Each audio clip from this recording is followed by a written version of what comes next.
Why does CORYKENSHIN? Oh shit, keeps leaving YouTube. Okay, that's what we're watching. Over the years, CORYKENSHIN has built a reputation of not only being one of the biggest gaming channels on YouTube with a sub count of over 17 million subscribers, he's also been known for his frequent hiatuses from the platform where he will Yeah, bro, keeps leaving me without a video, bro. Post, bro. Abruptly stop uploading for months on end, with more often than not complete radio silence on all of his social medias, which leads fans to speculate about what he is up to and when he will inevitably return. So why does a YouTuber like CORYKENSHIN with such a big fan base decide to do this? And because he has money. There you go. more importantly, how has he managed to stay relevant and maintain his viewership when so many others in his genre would quickly be forgotten about the moment they stop uploading? Before we get to that though, we have to figure out why CORYKENSHIN is so inconsistent with his upload schedule in the first place. To answer that, I decided to go all the way back to when he first started uploading content back in 2009, almost 15 years ago. His first couple of videos are about what you would expect from that time period. Skits and vlogs, typically filmed on a low quality webcam with pretty minimal editing. Cory would upload this style of content on and off with pretty minimal results, with a couple of well-performing videos here and there, but for the most part he would not really see any major success with this style of content, which is the main reason why on September 30th, 2011, Cory would post his final video before a 2-year hiatus from the platform, the first of many to come, and something that will be important for later in the video.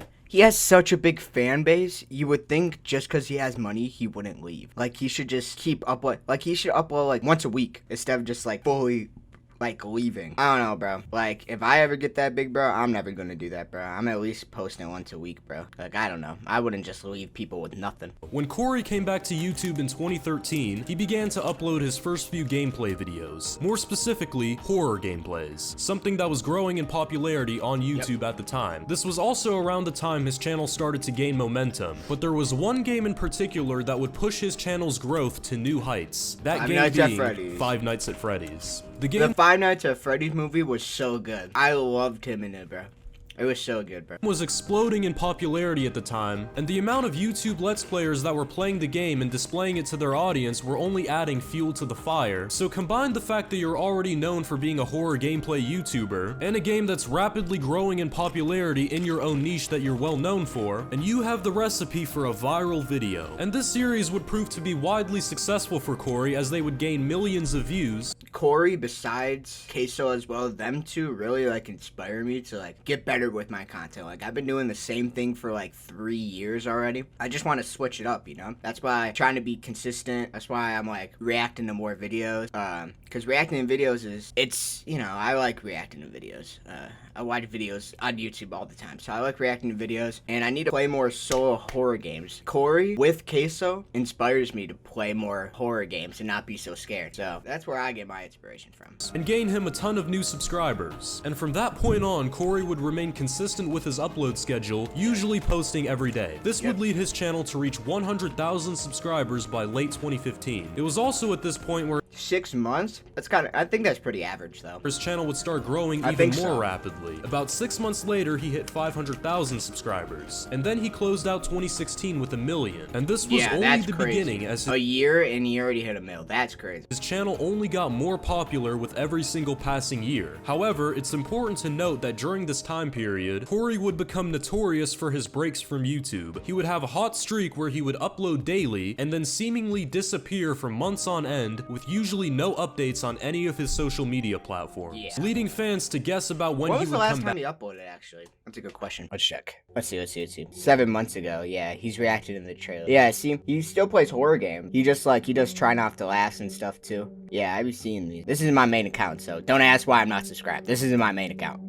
Then at random, he would go right back to uploading, and the cycle would just continue. In 2018, he took a 4-month break at the beginning of the year, and also 2 more shorter ones just in that year alone. So what exactly was the reason for all these abrupt hiatuses from YouTube? Now, while he may have different reasons for each one, I think it's pretty safe to assume that creative burnout was a major factor in this. Now, usually when a YouTube channel starts growing rapidly, the next step for that YouTuber would be to hire an editor to handle all the video editing work that goes into a video, so that the YouTuber would have more time for different things, like recording more content, or handling merch drops or sponsorships, all of the typical business that comes with running a YouTube channel. But CORYKENSHIN was a rare exception to this because even as his channel grew and the demand for more consistent high-quality content increased, he never hired an editor. He always did everything himself, and his reasoning behind this decision, according to him, is because he prefers his own style of editing and actually enjoys doing it. Yeah, but he could easily get someone that watches his videos like all the time and like get an editor that watches him all the time and like recreate his style. He could easily upload, like, it doesn't have to be daily, but he could easily upload like every other day, or he could easily upload once a week. Like,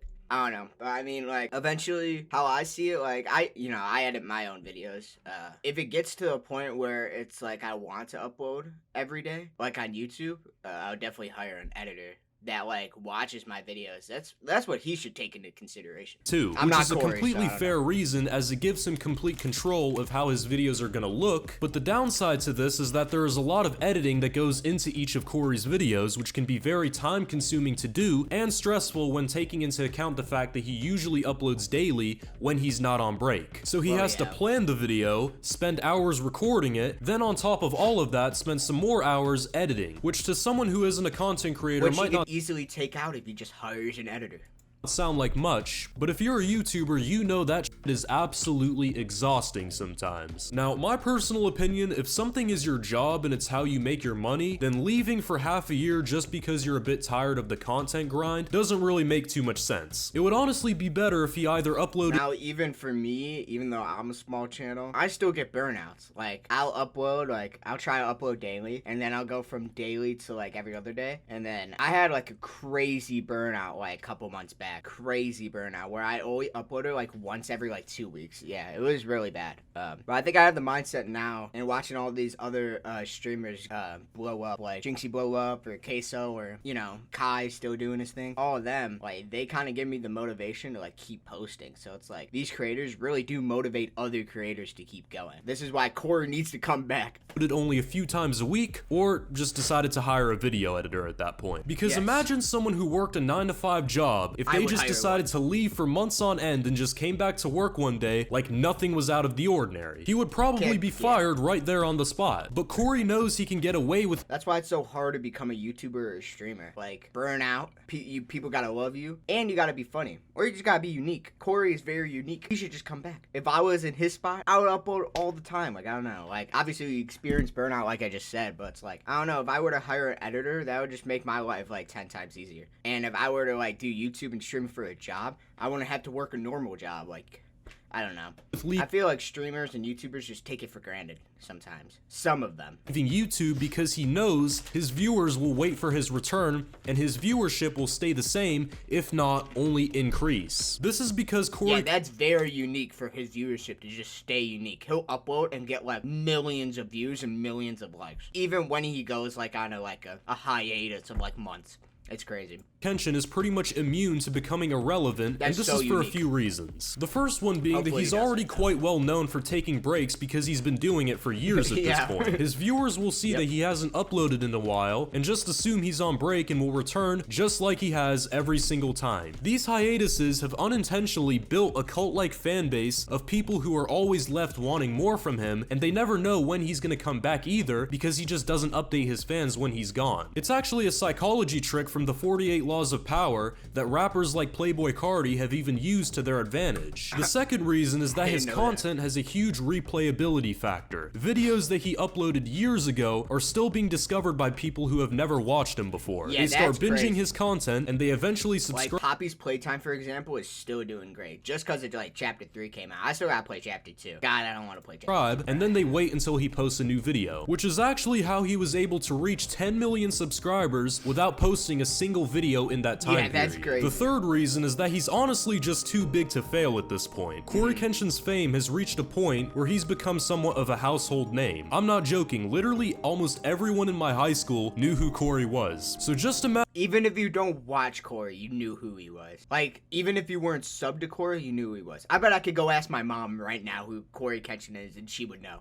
imagine how popular he is for the younger generation That's like and just how Mr. much of an Beast, impact too. he has on them. I mean, he just made a cameo in the new Five Nights at Like I Freddy's said, movie, this is so there's crazy. definitely no question that he's at least pretty well known. And those are pretty much the reasons why he can't really fall off at this point. At the time of this recording, it's already been over half a year since he last uploaded. Yeah, I already, 7 Yet he months, could yeah. probably upload a video tomorrow and it would probably go on the trending Million. page with millions of views. So it looks like CORYKENSHIN will most likely come back to YouTube soon because he knows he has a very loyal fan base that will always wait for him no matter how long he's gone for. And he'll probably also take even more breaks after that if we're being completely honest here. But there's no doubt that when it comes to YouTube, CORYKENSHIN is one of the most influential gaming creators out there. And when it's all said and done and he eventually leaves for good, he'll definitely be remembered for quite a long time. Wow, that was a really good video. See, like, people like Corey, people like Queso, people like Jinxie, Kai, all these other people on the come up making these type of videos, bro.